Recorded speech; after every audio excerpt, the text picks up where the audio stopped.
আপনি ক্ষমা প্রার্থনা করবেন। যার আগে পিছু সব গুনাহ আল্লাহ তাআলা মাফ করে দিয়েছিলেন, তবু তানাকে বলেছেন আপনি ক্ষমা প্রার্থনা করবেন। এ নিয়ে আলোচনা আমি পরে আসব। তবে আজকের যে আলোচনা করব, গোটা মনুষ্য জাতির পিতা আদম আলাইহিস সালাতু ওয়াস সালাম, তিনি দুনিয়াতে নয়, আল্লাহ তাআলা তানাকে আদর করে জান্নাতে রেখে দিয়েছিলেন। আমি বলছিলাম না তিনি হলেন জান্নাতের বাসিন্দা, তিনি দুনিয়ার বাসিন্দা নয়। তো আল্লাহ রাব্বুল আলামিন তানাকে আদর করে জান্নাতে রেখে দিয়েছিলেন। আমাদের সকলেরই জানা যে তিনি সেই জান্নাতের মধ্যেই একটা ভুল করে ফেলেছিলেন। আল্লাহ তাআলা হুকুম করেছিলেন যথা ইচ্ছা সেখানেই যাও, কোনো অসুবিধা নাই, তুমি এবং তোমার স্ত্রী এখানে বসবাস করো, আর যেখানে ইচ্ছা সেখানে যাও। লা তাকরাবা হাদিহি শাজারাতা ফাতাকুনা মিনাজ জালিমিন, খবরদার ওই গাছের নিকট যেও না, ওই গাছের নিকট যেও না।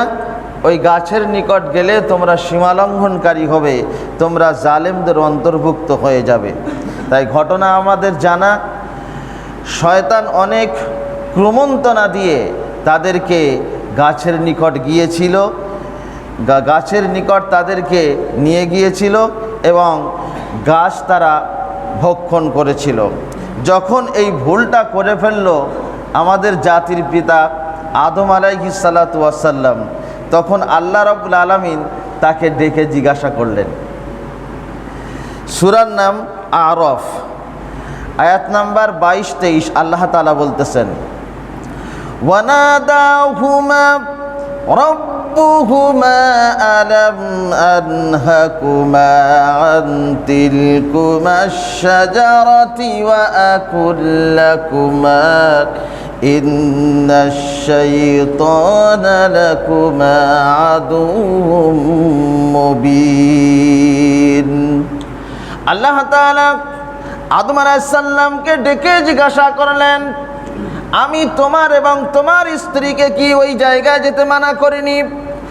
ওই গাছ সম্পর্কে আমি তো তোমাকে সাবধান করে দিয়েছিলাম এবং আরও সাবধান করেছিলাম। শয়তান হলো তোমার প্রকাশ্য দুশমন, শয়তানের ক্ষোভে তুমি পড়বে না। শয়তানের ক্রমন্তনা তোমাদেরকে বশ করলো, শয়তানের কথা তোমরা শুনলে, আর তার কথা শুনে সেখানে কেন তুমি গেলে? সম্মানিত ভাইরা, যখন এইভাবে প্রশ্ন করলো আদম আলাইহিস সালাতু ওয়াস সালাম, তিনি আল্লাহর নিকট যে কথা বলেছিলেন আল্লাহ রাব্বুল আলামিন সেটাও বলে দিয়েছেন। আল্লাহ রাব্বুল আলামিন বলেন, আমি আমার নবী আদম আলাইহিস সালামকে কিছু কথা শিখিয়ে দিলাম। কারণ যখন আমি তাকে জিজ্ঞাসা করলাম এমন ভুল কেন করলে, সঙ্গে সঙ্গে নতজানু হয়ে গেল। ভুলটি করার কারণে তার অঙ্গ থেকে সমস্ত পোশাক আশাকগুলি সব খুলে গিয়েছিল। তাদের লজ্জাস্থানগুলি গাছের পাতা দিয়ে ঢাকতেছিল, আর তারা লজ্জায় অবনত অবস্থায় দাঁড়িয়েছিল। আমি তার উপরে রহমত বর্ষণ করলাম, আমি তাকে কিছু কথা শিখিয়ে দিলাম। সূরা বাকারা আয়াত নাম্বার 37 আল্লাহ রাব্বুল আলামিন বলতেছেন, ফাতালাক্কা আদামু মির রাব্বিহি কালিমাতিন ফাতাবা আলাইহি ইন্নাহু হুয়াত তাওয়াবুর রহিম। আমি আদমকে কিছু কথা শিখিয়ে দিলাম, আর সেই কথাগুলি সে বলল, আমি তাকে ক্ষমা করে দিলাম, আমি তার ক্ষমা প্রার্থনাকে কবুল করে নিলাম, আর আমি তাকে বলে দিলাম এখানে তুমি থাকতে পারবে না। আল্লাহ তাআলা বলেন, আমি হলাম ক্ষমা কবুলকারী। আল্লাহ কি ক্ষমা কবুল করেন? ভাবা যায় জান্নাতের মতো জায়গায় তিনি ভুল করেছেন। আসলেই মানুষ তো দুর্বল, মানুষ ভুল করতেই পারে। তাই আল্লাহ রাব্বুল আলামিন বলেন, সেই কথাটা অন্য কিছু নয়। সূরা নাম আরফ আয়াত নাম্বার 23 গিয়ে আল্লাহ রাব্বুল আলামিন সেই কথাটা বর্ণনা করেছেন। যখন আমি তাদেরকে জিজ্ঞাসা করলাম কেন ভুল করলে এমন একটি জায়গায়, উভয় তারা বলল ক্বালা রব্বানা যালামনা আনফুসানা ওয়া ইল্লাম তাগফির লানা ওয়া তারহামনা লানাকুনান্না মিনাল খাসিরিন। আল্লাহ তাআলা বলেন, যখন তাদেরকে জিজ্ঞাসা করলাম কেন ভুল তোমরা করলে, উভয় তারা আত্মসমর্পণ করে বলল রব্বানা যালামনা আনফুসানা, হে আমাদের প্রতিপালক, আমরা আমাদের নফসের উপরে চরম জুলুম করেছি, আমরা নিজেরাই ভুলটা করেছি, ভুলটা কেউ আমাদের করে দেয় নাই। হে আমাদের প্রতিপালক, আপনি যদি আমাদের ক্ষমা না করেন, আমাদের উপরে দয়া যদি না করেন, আমরা ক্ষতিগ্রস্তদের অন্তর্ভুক্ত হয়ে যাব। এমন একটি দোয়া যে আল্লাহকে বলা হয় না আল্লাহ তুমি আমাকে মাফ করে দাও, তিনি কি বলছেন, আমি নিজেই জুলুম করেছি, আপনি যদি দয়া না করেন, ক্ষমা না করেন, তাহলে আমি ক্ষতিগ্রস্তদের অন্তর্ভুক্ত হয়ে যাব। আল্লাহ রাব্বুল আলামিন ক্ষমা করে দিলেন, মাফ করে দিলেন। ঠিক সেই জায়গায় আরেকজন ভুল করেছিল, সেটি হলো শয়তান। একজন ক্ষমা প্রার্থনা করলো, আর একজন ক্ষমা প্রার্থনা করলো না। এই শয়তান আজও পর্যন্ত কি ক্ষমা চেয়েছে? আজও পর্যন্ত ক্ষমা চাই নাই, কারণ আল্লাহ তাআলা তওবা তার কিসমতে রাখে নাই। মুমিনের কিসমতেই আল্লাহ রাব্বুল আলামিন তওবা রেখে দিয়েছেন। তো শয়তানও একটা ভুল করেছিল। যখন আল্লাহ রাব্বুল আলামিন আদম আলাইহিস সালামকে সৃষ্টি করলেন, সৃষ্টি করার পর সকল ফেরেশতা মণ্ডলীকে আল্লাহ রাব্বুল আলামিন হুকুম করে দিয়েছিলেন। এটি হলো সূরা আরফ। সূরা আরফে আল্লাহ রাব্বুল আলামিন এই ঘটনা একের পর এক বর্ণনা করেছেন, 11, 12, 13 এখন আমি উল্লেখ করব। আল্লাহ তাআলা বলেছেন, وَلَقَدْ خَلَقْنَاكُمْ ثُمَّ صَوَّرْنَاكُمْ ثُمَّ قُلْنَا لِلْمَلَائِكَةِ اسْجُدُوا لِآدَمَ فَسَجَدُوا إِلَّا إِبْلِيسَ لَمْ يَكُنْ مِنَ السَّاجِدِينَ। আল্লাহ তাআলা বলেন, আমরা আদমকে সৃষ্টি করলাম। সম্মানিত ভাইরা, আল্লাহ রাব্বুল আলামিন আমরা কথা ব্যবহার করেছেন, তার মানে হলো আদম আলাইহিস সালামকে সৃষ্টি করার ব্যাপারে জিবরিল আমিন তিনিও সাহায্য করেছেন। যদি আল্লাহ চাইতেন কারোর সাহায্য দরকার হতো না, তিনি হলেন আল্লাহর দাস। আল্লাহ হুকুম করবে আর তিনি সেটা পালন করবেন। আল্লাহ রাব্বুল আলামিন এত বড় মেহেরবান, কদরদান, তানার দাস হওয়া সত্ত্বেও তিনি তানার সঙ্গে সম্মান দিয়ে বলেছেন, আমি তাকে জান দিলাম, তার শরীরে রুহুদান করলাম, কিন্তু তার গঠনটা তৈরি করেছিল ফেরেশতারা। তাই আল্লাহ রাব্বুল আলামিন তাদেরকে সম্মান দিয়ে বলেছেন, আমরা আদম আলাইহিস সালামকে তৈরি করলাম। তৈরি করার পর গোটা ফেরেশতা মণ্ডলীকে হুকুম করে দিলাম, তোমরা আমার আদমকে সিজদা করো। সকলেই সিজদা করলো ইল্লা ইবলিস, ইবলিস ব্যতীত সকলেই সিজদা করলো। বেটা ইবলিস সেও সিজদা করলো না। আল্লাহ রাব্বুল আলামিন তাকেও ছাড়লো না, তাকেও প্রশ্ন করলো। যেমন আদম আলাইহিস সালামকে প্রশ্ন করেছেন, একেও তেমন প্রশ্ন করলো। ক্বালা মা মানাআকা আল্লা তাসজুদা ইযা আমারতুক, বলো আমি তো তোমাকে হুকুম করেছি, কোন জিনিস তোমাকে আমার হুকুম থেকে বিরত রেখেছে? বলো, তার জবাব দাও। সম্মানিত ভাইয়েরা, সেই দিন যুক্তি পেশ করেছিল। যুক্তি পেশ করে বলল, আনা খায়রুম মিনহু খালাকতানি মিন নারিন ওয়া খালাকতাহু মিন তিন। যুক্তি পেশ করে বলল, আমি তো হলাম আগুনের সৃষ্টি, আগুনের তৈরি। আদম হলো কাদামাটির তৈরি। আগুনের একটা বৈশিষ্ট্য আছে, আগুনের একটা পাওয়ার আছে, আগুনের একটা ক্ষমতা আছে। কাদামাটির বা কি ক্ষমতা থাকতে পারে? সম্মানিত ভাইরা, সেই দিন শয়তান বুঝতে পারেনি যে কাদামাটির ভিতরে কি এমন ক্ষমতা রয়েছে। এই কাদামাটির ভিতরে মাটির তৈরি মানুষ, এই কাদামাটির ভিতরে আল্লাহ রাব্বুল আলামিন পানি রেখে দিয়েছিলেন, অক্সিজেন রেখে দিয়েছিলেন, আগুনও রেখে দিয়েছিলেন। বলি সুবহানাল্লাহ। আমাদের দেহের ভিতরে আগুনও আছে, কিন্তু শয়তান সেটা জানতো না। তাপ আছে, এই তাপ না থাকলে আমরা বাঁচব না, এই তাপ না থাকলে আমরা বাঁচব না। সম্মানিত ভাইয়েরা, এই যুক্তি যখন পেশ করল, আল্লাহ রাব্বুল আলামিন যুক্তিটা গ্রহণ করলেন না, আর তার যুক্তির কোনো উত্তরও দিলেন না। তার যুক্তির কোনো উত্তরও দিল না। আল্লাহ শুধু এইটাই বলতে চেয়েছে, আমি তো হুকুম করেছি কানা হোক খোড়া হোক, আমি তাকে সম্মান জানাতে বলেছি, তাকে সিজদা করতে বলেছি, এটা তো আমার হুকুম। তো আমার হুকুম তোমার উপরে এসে যে তুমি এখন পালন করবে। আমি কোন দিকে যেতে বলছি এটা তোমার দেখার নয়। তুমি যুক্তি দেবে, তর্ক করবে, এটা বান্দার শোভা পায় না। আল্লাহ হুকুম করবে, হুকুম করার সঙ্গে সঙ্গে বান্দা কোনো যুক্তি দেখাবে না, তর্ক করবে না, বিনা যুক্তিতে বিনা তর্কেতে আত্মসমর্পণ করে দেবে আল্লাহর হুকুমের সামনে। সেই হলো আমার বান্দা। তো সে ভুল করলো, ক্ষমা তো চাইল না, উল্টে যুক্তি দেখালো। এই যুক্তি আল্লাহ গ্রহণ করলো না। আল্লাহ তাআলা তাকে বলল যে তুমি আর এখানে থাকতে পারবে না, কারণ তুমি যে ভুল করেছো এ ভুলের সীমা নাই, এ ভুল কখনো ক্ষমা করা যাবে না। তুমি ভুল করেছো, তোমাকে ডাকার পর জিজ্ঞাসা করলাম, তারপরেও তুমি স্বীকার করো না। কিন্তু মুমিন তো এমন নয়।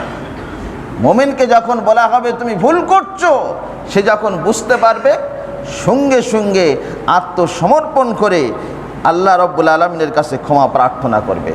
তো শয়তানকে আল্লাহ তাআলা বললেন, ক্বালা ফাহবিত মিনহা ফামা ইয়াকুনু লাকা আন তাতাকাব্বারা ফিহা ফাখরুজ ইন্নাকা মিনাস সাগিরিন। আল্লাহ সব কিছু সহ্য করেন, অহংকার সহ্য করতে পারে না। আল্লাহ রাব্বুল আলামিন বললেন, তোমাকে এই পর্যন্ত যে জিনিস এনেছে সেটি হলো অহংকার, হিংসা। আল্লাহ রাব্বুল আলামিন অহংকার হিংসাকে পছন্দ করেন না। তুমি আল্লাহর সামনে দাঁড়ায়া ফখর করবে, গর্ব করবে, এটাও আল্লাহ পছন্দ করে না। তাই আল্লাহ তোমার আজকের হুকুম করলো, তোমার প্রতিপালক তোমাকে হুকুম করতেছে তুমি আর এখানে থাকতে পারবে না, তুমি এখান থেকে বেরিয়ে যাও, আমার এই রহমতের জায়গা থেকে তুমি বেরিয়ে যাও। তাকে বার করে দেয়া হলো। ঘটনা অনেক লম্বা চওড়া, কিন্তু ওদিকে আমি যাব না। আমি বলতে চাচ্ছি যে একই জায়গায় দুজন ভুল করলো, একজনকে আল্লাহ তাআলা ক্ষমা করলো আর একজনকে করলো না। তার কারণ কি? তার কারণ হলো একজন ক্ষমা প্রার্থনা করলো, সে ভুল করার পর লজ্জিত হয়েছে, নিজেকে অপমান বোধ করেছে, আল্লাহর কাছে আত্মসমর্পণ করে ক্ষমা চেয়েছে। আল্লাহ রাব্বুল আলামিন তাদেরকে ক্ষমা করেছেন বটে, কিন্তু সেখানে আর কোনো থাকার সুযোগ আল্লাহ রাব্বুল আলামিন তাদেরকে দিলেন না। আল্লাহ রাব্বুল আলামিন সূরা বাকারায় তাদের কথা বলেছেন যে আমি আর তাদেরকে সেখানে রাখলাম না। আমি তাদেরকে বললাম যে তোমরা দুজনেই এখান থেকে চলে যাও, তোমরা দুজনে আর এখানে থাকতে পারবে না। তোমরা এখান থেকে চলে যাও কোথায়? তোমরা এখান থেকে চলে যাবে এখন দুনিয়ায়, দুনিয়াতে তোমরা চলে যাও। সেখানে যাওয়ার পর এবার আমার হুকুম যাবে, আমার বার্তা যাবে।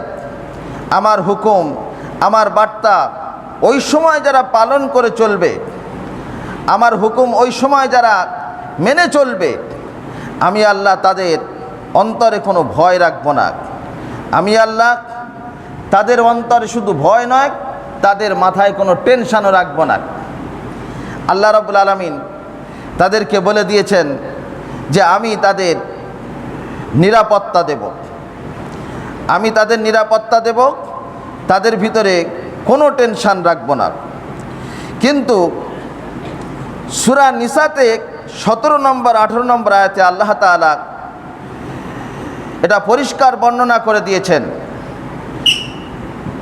যে মোমেন ভুল করে, শুধু মোমেন নয়, মানুষ মাত্রই ভুল করে।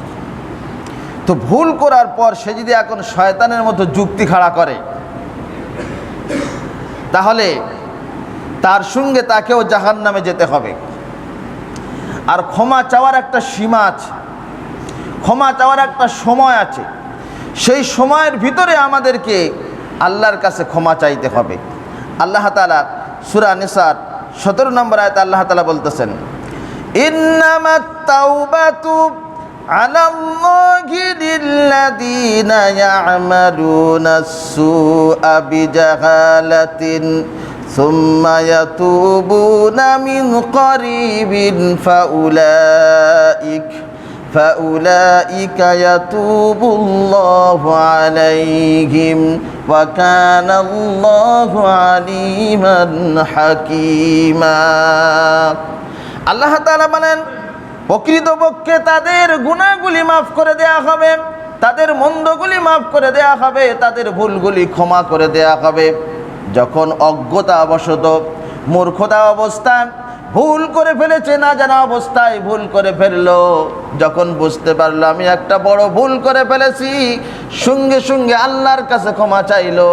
আল্লাহ রাব্বুল আলামিন বলেন, আমি ওই বান্দার সমস্ত গুনাহগুলিকে আমি মেহেরবান কদরদান দয়া পরবশ হইয়া তার সমস্ত গুনাহগুলিকে মাফ করে দিই।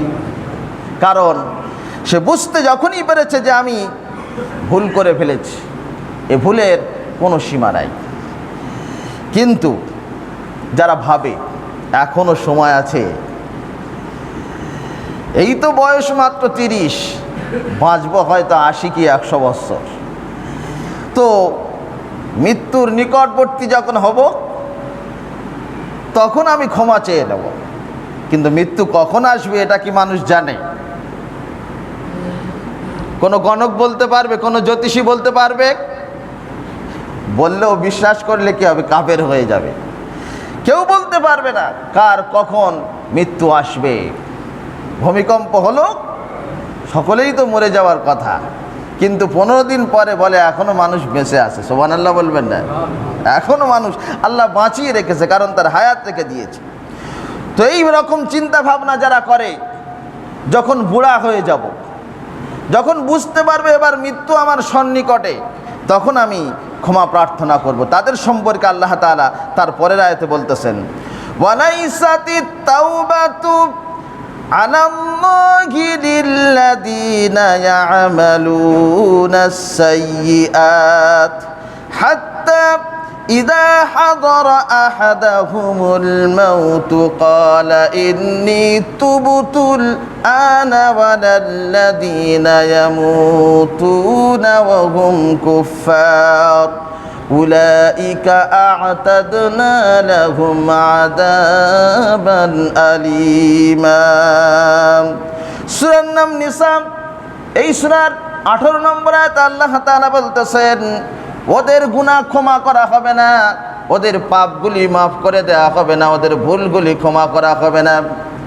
যারা ভুল তো করেই, আবার মনে করে মৃত্যু এলেই তখন ক্ষমা চাইবা, আবারও ভুল করে, এইভাবে ভুলের পর ভুল করে, গুনার পর গুনাহ করে, গুনার পাহাড় জমা হয়ে যায়। মৃত্যু যখন সন্নিকটে আসে তখন বলে, আল্লাহ যা করেছি এবার ক্ষমা করে দাও।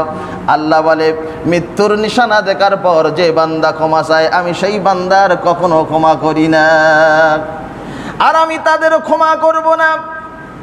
যারা শিরিক করে, কুফরি কর্ম করে, এই কুফরি কর্মকাণ্ডগুলি অবস্থায় যদি তার মৃত্যু চলে আসে, সে হাজারো তওবা করলে আমি তার গুনাহ কখনো ক্ষমা করব না। উদাহরণ কোরআনেই আছে, আর আপনারাও জানেন। ফেরাউন, সে বেটা মৃত্যুর সময় তওবা করেছিল, তাই না?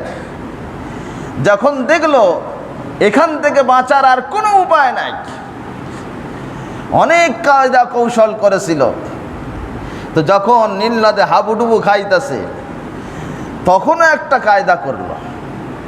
কায়দা করে বলতেছে, এ আমার প্রতিপালক, আমি এতদিন যে তওবা করেছিলাম ওটা আমার অন্তর দিয়েছিল না, ওটা আমি অভিনয় করেছিলাম, কিন্তু আজকের আমি খালেস দিলে তওবা করছি, আমাকে ক্ষমা করো।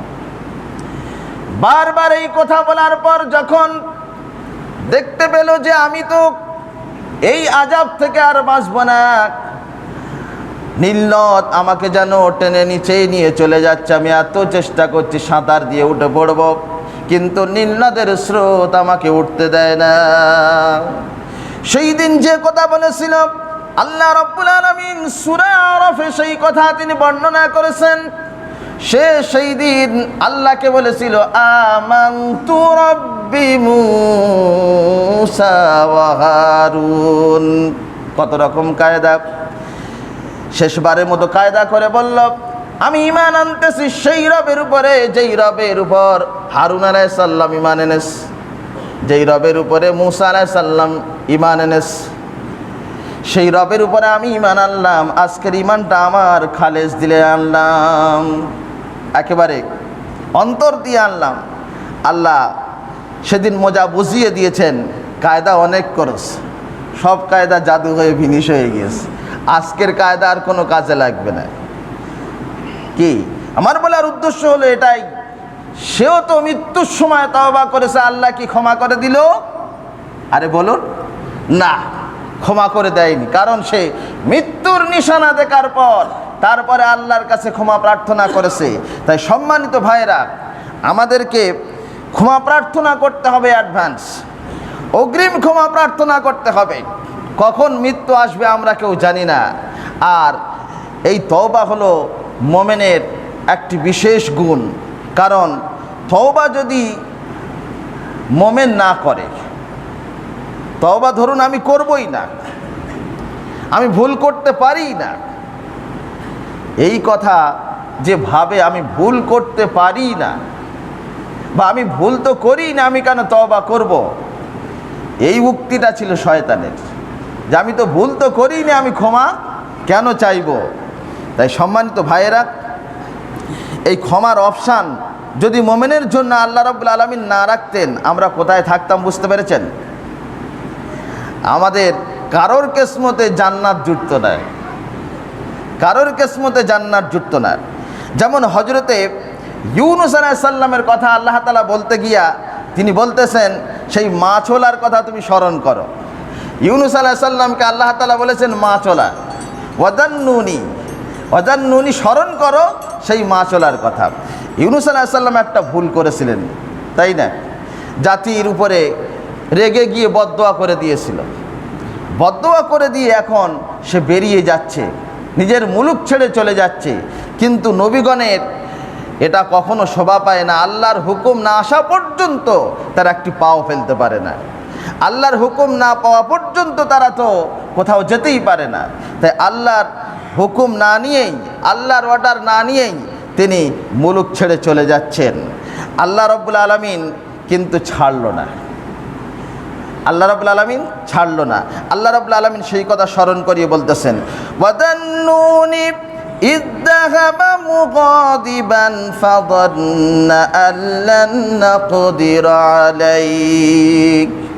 মাছওয়ালার কথা স্মরণ করো, যাকে মাছে গিলে ফেলেছিল, মাছে গিলে ফেলার পর আর একটি মাছ এসে সেই মাছটাকে গিলে ফেলেস, চলে গেল সাগরের অতল তলে, সমুদ্রের গভীরে। সেখানে আল্লাহ রাব্বুল আলামিন অক্সিজেন দান করেছেন, সেখানে আল্লাহ রাব্বুল আলামিন তাকে বাঁচিয়ে রেখেছেন। তার কারণ হলো একটাই, সে বুঝতে পেরে গিয়েছিল আমি চরম ভুল করেছি, এই ভুলের কোনো সীমা নাই। সঙ্গে সঙ্গে আত্মসমর্পণ করেছিল, সঙ্গে সঙ্গে আত্মসমর্পণ করে ক্ষমা প্রার্থনা করতে শুরু করলো। তা আল্লাহ রাব্বুল আলামিন বললেন যে সে ভেবেছিল এই সামান্য ভুলের জন্য আল্লাহ কিছু বলবে না। আসলে তারাই তো আমার উপরে রেগে আছে, তারা তো আমাকে হুমকি দেখাচ্ছে, চমকাচ্ছে, তুমি আর কতদিন এইভাবে বিরক্ত করবে, তোমাকে যদি এইভাবে বিরক্ত করতে দেখি বারবার, তাহলে তোমাকে মার্ডার করব, এরকম হুমকি দিয়েছিল। কিন্তু তাদের হুমকির পরোয়া তিনি করেননি, যদিও তাই শুধুমাত্র রাগ করেছিল। আল্লাহ তাআলা বলতেছেন তার মধ্যে একটা রাগ এসে গিয়েছিল, যেহেতু আল্লাহ রাগ পছন্দ করেন না, তো একটা রাগ এসে গিয়েছিল। সেই রাগে পড়ে, ক্ষোভে পড়ে তার মুলুক ছেড়ে সে চলে যাচ্ছিল, আল্লাহ রাব্বুল আলামিন তাকে মাছের পেটে অ্যারেস্ট করলেন। যখন মাছের পেটে অ্যারেস্ট হয়ে গেল, সে বুঝতে পারলো আমি এমন একটি জায়গায় আটকা পড়ে গিয়েছি, এখান থেকে আর কিছু করা যাবে? কিছুই করা যাবে না, এখান থেকে বেরোবার কোনো উপায় নাই। আল্লাহ তাআলা বলেন, সেখান থেকে আমাকে ডাক দিয়ে বলল, ফানাদা ফিজ্জুলুমাতি আল্লা ইলাহা ইল্লা আনতা সুবহানাকা ইন্নী কুনতু মিনাজ জালিমিন। সাগরের বতন্তলে মৎস্যের গর্ভে এই অন্ধকারের ভিতর থেকে আল্লাহকে ডাক দিয়ে বলল, আল্লাহ তুমি ছাড়া আমার কোনো মাবুদ নাই, ভুল আমি করেছি, ভুল তুমি করো নাই। আমি তোমার প্রশংসা করতেছি, পবিত্রতা বর্ণনা করতেছি, আমি আমার নিজের নফসের উপরে জুলুম করেছি। আল্লাহ তাআলা বলেন, যখন এমনিভাবে সে বলল আর আমাকে ডাকতে থাকলো, তাসবিহ পাঠ করতে থাকলো, আমি তার ডাকের সাড়া দিলাম। আল্লাহ রাব্বুল আলামিন সূরার নাম আম্বিয়া আয়াত নাম্বার 87-88-তে তিনি বর্ণনা করেছেন। আল্লাহ রাব্বুল আলামিন তার ডাকের সাড়া কেমনভাবে দিয়েছেন সেটাও বর্ণনা করেছেন। ফাস্তাজাবনা লাহু ওয়া নাজ্জাইনাহু মিনাল গাম্মি ওয়া কাযালিকা নুনজিল মুমিনিন। আল্লাহ তাআলা বলেন, আমি তার ডাকের সাড়া দিয়ে দিলাম, এই বিপদ থেকে তাকে উদ্ধার করলাম। কারণ সে ভেবে নিয়েছে এই বিপদ থেকে এখন আল্লাহ ছাড়া কেউ উদ্ধার করতে পারবে না। আমি তার ডাকের সাড়া দিলাম, তাকে সাহায্য সহযোগিতা করলাম, সেখানে অক্সিজেন দান করলাম, তার প্রাণকে আমি জীবিত রেখে দিলাম। হে মুমিনেরা, জেনে রেখো, এই ঘটনা আমি এই জন্য বললাম, তোমরাও যখন ভুল করবে, বিপদে পড়বে, মুসিবতে পড়বে, তোমাদের আল্লাহকে ভুলে যেও না। ইউনুসের মতো যদি তোমাদের আল্লাহকে তোমরা ডাকতে থাকো, আল্লাহ রাব্বুল আলামিন ইউনুসের মতো তোমাদের সমস্ত পাপ রাশিকে ক্ষমা করে দেবেন। তাই সম্মানিত ভাইয়েরা, আমাদেরকে সর্বসময় ক্ষমা প্রার্থনা করতে হবে, বেশি বেশি করে এই মাসে যেন আমরা রোজা আসার আগে আমাদের গুনাহগুলো মাফ করে নিতে পারি। তাহলে রোজার প্রথম থেকে আমরা রহমতগুলি পেতে থাকবো। আল্লাহ রাব্বুল আলামিন সকলকে আমল করার তৌফিক দান করুক, আমিন। ওয়া আখিরু দাওয়ানা আলহামদুলিল্লাহি রাব্বিল আলামিন।